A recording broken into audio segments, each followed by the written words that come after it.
Hello viewers, this is Amit Bhardwaj and today we have Jignesh Mevani, the face of Gujarat Dalit movement which is going on right now. Jignesh, welcome to News Laundry. Today the first question that we have is, we saw a movement last year, Patidar movement coming up in Gujarat, and we are witnessing one of the biggest Dalit movement of the present time in Gujarat. So what is the reason? There's a sense of dissatisfaction in this society. What is the reason behind it? Patidar समुदाय जिसे dominant caste के लोग और दलित समुदाय जो बहुत निचली श्रेणी में से आता है, दोनों को अपना प्रोटेस्ट रजिस्टर हो उसके लिए सुसाइड करने की नौबत आई है। दोनों कास्ट के लोगों को अपना प्रोटेस्ट रजिस्टर उसके लिए जहर खाने की नौबत आई है। इससे बड़ी गुजरात मॉडल की कोई फेलियर नहीं हो सकती। गुजरात में पिछले 10-12 साल जिस तरह से वाइब्रेंट और स्वर्णिम के नारे चले और जिस तरह से विकास की बड़ी बड़ी बातें हुई है, लेकिन ग्राउंड जीरो पे कुछ पहुंचा नहीं और अग्रेरियन क्राइसिस बहुत ही डीप है, अनएम्प्लॉयमेंट बहुत है। तो उसकी वजह से दलित, पाटीदार और सारे समुदाय के लोग एक तरह से फ्रस्ट्रेटेड फील कर रहे हैं। जहाँ तक दलित आंदोलन का सवाल है, तो पिछले 10 साल में जिस तरह का जाति आधारित उत्पीड़न का बढ़ना, इकोनॉमिक एक्सप्लॉयटेशन दलितों का बढ़ना और उसमें भी ऊना की घटना का वीडियो जिस तरह से वायरल हुआ, तो उसकी वजह से पूरा ये मामला ट्रिगर हुआ है। तो जो अभी आंदोलन चल रहा है आप लोगों का, वो क्या सिर्फ ऊना की घटना की वजह से है या फिर उसके पीछे बहुत सारी घटनाएं हैं, एक चेन है? बिल्कुल, जैसे कि 2002 से 2014-15 तक के फिगर्स देखे स्टेट क्राइम रिकॉर्ड्स ब्यूरो के स्टैटिस्टिक के मुताबिक, तो करीब 14,000 से ज़्यादा एट्रोसिटीज़ की वारदातें गुजरात में हुई। 119 गाँव में दलित आज पुलिस प्रोटेक्शन में जी रहे हैं। 55 से ज़्यादा गाँव में दलितों को खदेड़ कर बाहर निकाल दिया गया है। Social boycott is the order of the day. बहुत से जगह पे आज भी पीने के पानी को लेकर डिस्क्रिमिनेशन होता है। बहुत से फॉर्म से एट्रोसिटीज़ के 1590 गाँव का एक स्टडी एक NGO ने किया था, जिसपे पाया गया कि 98 टाइप्स की अनटचेबिलिटीज़ है। 55,000 से ज़्यादा दलित आज मेला उठाते हैं। हज़ारों की तादाद में सैनिटेशन वर्कर्स को आज भी मिनिमम वेजेस नहीं मिल रहा है। तो ये सब इश्यूज है इसके पीछे, और इसी की वजह से हम लोगों ने, हमारी जो टीम है ऊना दलित अत्याचार लड़ाई समिति, तो हम लोगों ने तय किया कि केवल ऊना में न्याय नहीं मांगेंगे, ऊना के साथ थानगढ़ की घटना उसके लिए भी हमें जस्टिस चाहिए। हज़ारों की तादाद में जो एट्रोसिटीज़ की घटनाएं रुक नहीं रही है और रेट ऑफ कन्विक्शन केवल 3% है। तो पुलिस और प्रशासन का थानगढ़ वाली घटना थोड़ा एक्सप्लेन करेंगे, दर्शकों को शायद पता ना हो इसके बारे में। गुजरात के सुरेंद्रनगर डिस्ट्रिक्ट बहुत ही फ्यूडल है और वहाँ पे एक थानगढ़ नाम का टाउन है जहाँ 25-30 हज़ार के करीब दलितों की पॉपुलेशन है, शायद उससे भी ज़्यादा हो। तो वहाँ पे हर साल एक मेला लगता है, थानगढ़ का मेला। तो उसमें स्टॉल्स के किन के स्टॉल्स लगेंगे और किन के नहीं लगेंगे, उसके कुछ मसले को लेकर विवाद हुआ था। वहाँ पे डोमिनेंट कास्ट के लोगों ने दलितों को बहुत मारा पीटा, गाली गलौज किया, कास्टिस्ट रिमार्क्स किए उनके सामने। तो उसकी वजह से वो पुलिस कंप्लेंट दर्ज करवाने जा रहे थे, तो पुलिस ने कोई ऑफेंस दर्ज करने से मना कर दिया, उनको वहाँ से भगा दिया। तो दूसरे दिन टोला लेकर दलित लोग वहाँ पर जा रहे थे। वहाँ तो उनके ऊपर पुलिस ने टीयर गैस के सेल छोड़ने चालू किए और पुलिस ने एक तरह से आतंक फैलाया, ऐसा सीन क्रिएट करने की कोशिश की कि दलित लोग जैसे हमला कर रहे हैं। और इस बहाने के तले पुलिस ने एट्रोसिटी का मुकदमा दर्ज करवाने जा रहे हैं इस टीम के ऊपर AK-47 से गोलियां बरसाना चालू किया, जिसमें 16, 17 और 21 साल के 3 दलित लड़कों की मौत हो गई। आज उस बात को 4 साल हो गया है। आज इस घटना को 4 साल हो गया, लेकिन एक आरोपी जो पुलिस कांस्टेबल, उसकी अरेस्ट नहीं हो रही है। 3 में से 2 मामले में चार्जशीट फाइल नहीं हो रही है। और कल जाकर अब गुजरात की पुलिस ने SIT का गठन किया है। ये पूरी घटनाएं जो आप बता रहे हैं एक तरफ है, दूसरा तरफ ये मामला है कि आप लगातार, कल भी जब आप मीडिया से बात कर रहे थे उस टाइम पे आप प्रधानमंत्री नरेंद्र मोदी पे सीधा हमला बोल रहे थे। क्या वजह है इसके पीछे? उन्होंने जैसा कि कहा कि गोलियां बरसानी तो मुझ पर बरसाओ, दलितों के ऊपर नहीं। तो हम लोगों का सीधा सवाल है, एट्रोसिटी की जो 14,000 से ज़्यादा वारदातें आपके शासनकाल के दौरान दर्ज हुई, तब तो आपने ऐसा नहीं कहा। एक भी पीड़ित परिवार के घर आप तो कभी पूछने भी नहीं गए। थानगढ़ की जो माताएं थी उनके आंसू पूछने भी नहीं गए। थानगढ़ में जब गुजरात की पुलिस 16-17 साल के बच्चों के ऊपर AK-47 से गोलियां बरसा रही थी, तो अब तो आपने नहीं कहा कि हमारे ऊपर गोलियां बरसाओ। प्रधानमंत्री जी ने 2009 में कर्मयोगी नाम की किताब में ऐसा भी कहा कि सफाई कर्मियों को सफाई काम करने में आध्यात्मिकता का आनंद मिलता है। तो क्या दलित समाज के लोग गटर में उतर रहे, वो स्पिरिचुअल डिवाइन प्लेजर के लिए गटर में उतर रहे? ये किस प्रकार की मानसिकता है? प्रधानमंत्री जी का ये भी कहना है कि गौ रक्षा के नाम पे जो लोग दुकान खोलकर बैठे उनसे मैं बहुत एंग्री हूँ, उससे बहुत गुस्सा हूँ। ग्राउंड जीरो की रियलिटी क्या है? 15 अगस्त का हमारा जो महासम्मेलन हुआ ऊना की धरती पर, उसके बाद जो लोग अपने अपने गांव में वापस जा रहे थे, 50 से ज़्यादा दलितों को पीटा, पूरे ऊना के बेल्ट को गौरक्षकों ने टेरराइज करके रखा है।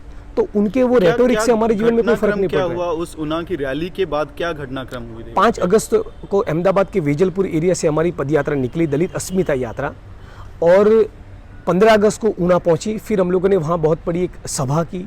उस सभा के बाद सभा जब खत्म हुई तो लोग अपने अपने गांव में जहाँ से वापस आए थे, अपने तहसील में, अपने ज़िले में, अपने शहर में वापस जा रहे थे। तो सारे एरिया को एक तरह से भाजपा के कार्यकर्ता और गौरक्षकों ने मिलकर कॉर्डन कर दिया। जय भीम बुलवाते थे दलितों से, तो ताकि पता चले कि जो जय भीम बोलेगा वो दलित है। तो जय भीम का नारा सुनकर दलितों को जमकर पीटा। डॉक्टर अंबेडकर के नाम पे माँ बहन की गालियाँ दे रहे थे। पूरे एरिया को टेरराइज करके रखा। बहुत से वाहनों को तोड़ा फोड़ा गया। 50 से ज़्यादा दलितों के सिर फोड़े गए। 35-40 दलितों को हॉस्पिटलाइज होना पड़ा। तो एक तरफ वो जो कह रहे थे कि गौरक्षा के नाम पे जो लोग दुकान खोल के बैठे हैं उनसे मैं गुस्सा हूँ, लेकिन दूसरी तरफ गौरक्षा का आतंक आज भी गुजरात में चालू है दलितों के ऊपर। एक बात आपने कही थी कि पाटीदार के पास सोशल कैपिटल है गुजरात में, दलितों के पास नहीं है। 7% मेरे ख्याल से स्टैटिस्टिक्स है दलित समाज का गुजरात के अंदर। तो फिर जो ये पूरी रैली निकली और मार्च निकला, तो उसमें फंडिंग कहाँ से आई? यही सबसे पॉजिटिव बात है। आज हज़ारों की तादाद में दलित अपने पैसे खर्च कर आने को लिए तैयार है। बड़ी बड़ी पॉलिटिकल पार्टियाँ चंदा देती तब भी लोग बाहर निकलने के तैयार नहीं है। लेकिन आज गुस्सा इस प्रकार बढ़ चुका है, लोग इतना फ्रस्ट्रेटेड फील करते हैं दलित समुदाय के लोग गुजरात में। और जिस तरह से गौरक्षकों का आतंक दोबारा भी देखने को मिला, तो और भी आने वाले दिनों में भी हम लोग प्रोटेस्ट के कार्यक्रम में देखें तो और भी लोग पार्टिसिपेट करने वाले हैं। पदयात्रा के दौरान जहाँ जहाँ पर हम लोग गाँव में गए, लोगों ने अपनी तरफ से व्यवस्था की, उनसे जो भी बन सकता था लिमिटेड उनकी कैपेसिटी में हम लोगों का स्वागत किया, रहने खाने पीने की भी व्यवस्था की। तो एक तरह से ये एक बहुत ही अलग तरह का इन्वॉल्वमेंट उनका देखा। जिग्नेश, आपने कल मीडिया को एड्रेस करते हुए बात कही थी कि आपको मिलिटेंट नेचर से कोई एप्रीहेंशन नहीं है। अगर ये मूवमेंट मिलिटेंट नेचर भी लेता है तो आपको उससे कोई दिक्कत नहीं है। तो क्या गुजरात के अंदर वायलेंस को लेजिटिमेसी मिल चुकी है? गुजरात में वायलेंस को लेजिटिमेसी सरकार की ओर से मिल चुकी है। गुजरात में अब तक जो भी दमन या वायलेंस हुआ है वो स्टेट के द्वारा हुआ है। हम लोगों का इतना सिर्फ कहना है कि यदि कोई जातिवादी एलिमेंट्स दलितों के ऊपर शारीरिक हमला करता है और दलित उसको उसी की भाषा में जवाब देता है, तो मैं पर्सनली उसका विरोध नहीं करूंगा। मैं कानून और संविधान के दायरे में रहकर ही इस आंदोलन को चलाने वाला हूँ। बल्कि रेल रोको का जो कॉल दिया उसको लेकर हम लोगों की भी खुद को ऐसी चिंता है कि लोगों को, कुछ लोगों को इनकन्वीनियंस फील होगा, लेकिन हमारी भी मजबूरी है। हम क्या करें? इसका जो 5 एकड़ का जो डिमांड है वो कितना प्रैग्मेटिक है? उतनी जमीन है गुजरात के अंदर? It is absolutely pragmatic. There is already a provision under the revenue law कि सारी सरकारी पड़तर जमीन जो गवर्नमेंट वेस्टलैंड है वो बांटी जा सकती है। गुजरात के हर एक जिले के, हर एक तहसील के करीब हर एक गांव में गवर्नमेंट वेस्टलैंड है। वो न केवल दलितों के साथ साथ ओबीसी और ट्राइबल्स को भी बांटी जा सकती है, जो हज़ारों की तादाद में पड़ी है। भूदान के अंतर्गत जो ज़मीनें बांटनी चाहिए, वैसे 50,000 एकड़ ज़मीन का अभी तक आवंटन नहीं हुआ, वो भी बांटी जा सकती है। फिर Gujarat agriculture land ceiling act में भी प्रोविज़न है, उसके तहत भी ज़मीनों का आवंटन हो सकता है। आदिवासी समुदाय को फॉरेस्ट राइट्स एक्ट के तहत ज़मीनें बांटी जा सकती है। और दलितों की बात करें, आदिवासियों की बात करें, तो शेड्यूल ट्राइब सब प्लान में तो ऐसी प्रोविज़न है कि सरकार ज़मीन खरीद कर भी दे सकती है। तो एकदम practical, it is practically very much possible. You are talking about land reforms, at the same point of time you also say that this is economic reform, this will lead to economic revolution. How? तो दलित आंदोलन, जिसे मैंने पहले भी कहा कि एक तरह से मनुवाद मुर्दाबाद और ब्राह्मणवाद मुर्दाबाद के नारों में कई चौकअप हो गया था। तो केवल बात सामाजिक न्याय की होती थी। तो हम लोगों ने ये जो नारा दिया कि गाय की दुम आप रखो, हमें हमारी ज़मीन दो, उसकी वजह से हुआ ये कि सामाजिक आंदोलन के साथ साथ आर्थिक आंदोलन भी जुड़ गया। आज गुजरात का देखो या देश का पूरा दलित वर्ग देखो, 90% गाँव में बसने वाला दलित लैंडलेस है। तो यदि वो ज़मीन मालिक बनता है तो उसके जीवन में डेफिनेटली कुछ परिवर्तन आ सकता है। ऑफ कोर्स एक तरफ जिसके पास ज़मीन है छोटी बहुत, वो किसान सुसाइड कर रहे हैं इस ग्लोबलाइजेशन की पॉलिटिकल इकोनॉमी है, तो वो सवाल तो खड़ा ही है। तो ज़मीन, लेकिन दलित आंदोलन मटीरियल इश्यूज रेज करने की दिशा में आगे बढ़े, वो भी एक बहुत ही ऐतिहासिक तौर पर महत्वपूर्ण कदम है। ये अपने आप में बहुत क्रिटिकल क्वेश्चन है। जब गुजरात में लैंड एक्विजिशन अमेंडमेंट एक्ट पास हो चुका है, अभी 8 अगस्त को प्रेसिडेंट ने उसको मंजूरी भी दे दी है, तो जिस एक तरफ गुजरात सरकार ज़मीन लेने की बात कर रही है, दूसरी तरफ आप उनको कह रहे हैं कि आप ज़मीन बांटो। Do you feel that you are going to achieve this goal? इसीलिए तो ये आंदोलन और भी जमने वाला है, क्योंकि किसान संगठन के साथ भी हम अपने आंदोलन को जुड़ने वाले हैं, उनको भी हमारे साथ हमारे संघर्ष में जुड़ने वाले हैं। और हम ये नारा दे रहे हैं कि अदानी, अंबानी और एसआर को ज़मीन दे रहे हो तो दलित, आदिवासी, ओबीसी को क्यों नहीं? यानी जो कॉरपोरेट कंपनियों को ज़मीनों का आवंटन हो, उसके लिए जो भूमि अधिग्रहण बिल को इतना ड्राकोनियन बना के रखा है, उसका भी विरोध होगा। और लैंड रिफॉर्म्स की भी बात हुई, तो भूमिहीन खेत मजदूर और छोटे मोटे किसान जिनकी ज़मीनें छीनने की आशंका है, वो दोनों एक साथ मिलकर लड़ेंगे। लास्ट 2 क्वेश्चन है आपसे। जब जिग्नेश मेवानी बात करते हैं तो वो एक अलग तरह के दलित लीडर के फॉर्म में प्रेजेंट होते हैं। एक तरफ मायावती का मॉडल है, दूसरे तरफ कम्युनिस्ट रेटोरिक का मॉडल है, जहाँ पे अप्रोप्रिएट करने की बात होती है।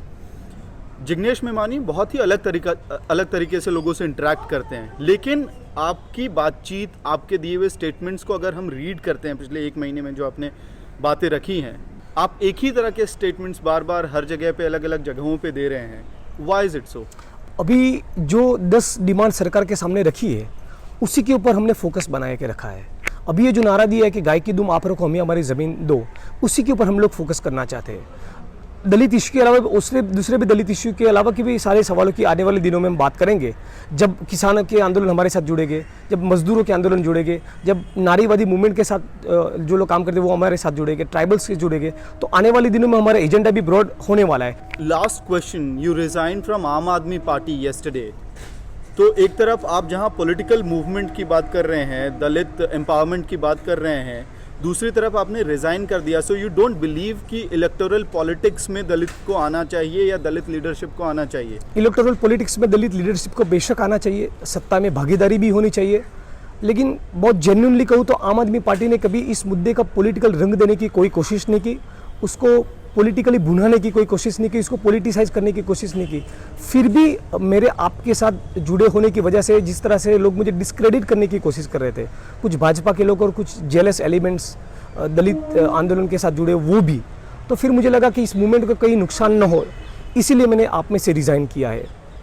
और हमारी ये जो डिमांड सरकार के सामने हम लोग रखी है, वो सारी पॉलिटिकल डिमांड है। मैं तो ये मानता हूँ कि जिस तरह से हमारे देश में feudal casteist socio economic structure है, उसको लैंड रिफॉर्म्स के जरिए तोड़ा जाए, तो वो शायद दलितों के संदर्भ में इलेक्टोरल पॉलिटिक्स से भी बहुत बड़ी राजनीति होगी। So that was Jignesh Mevani with us. Thank you for watching this video.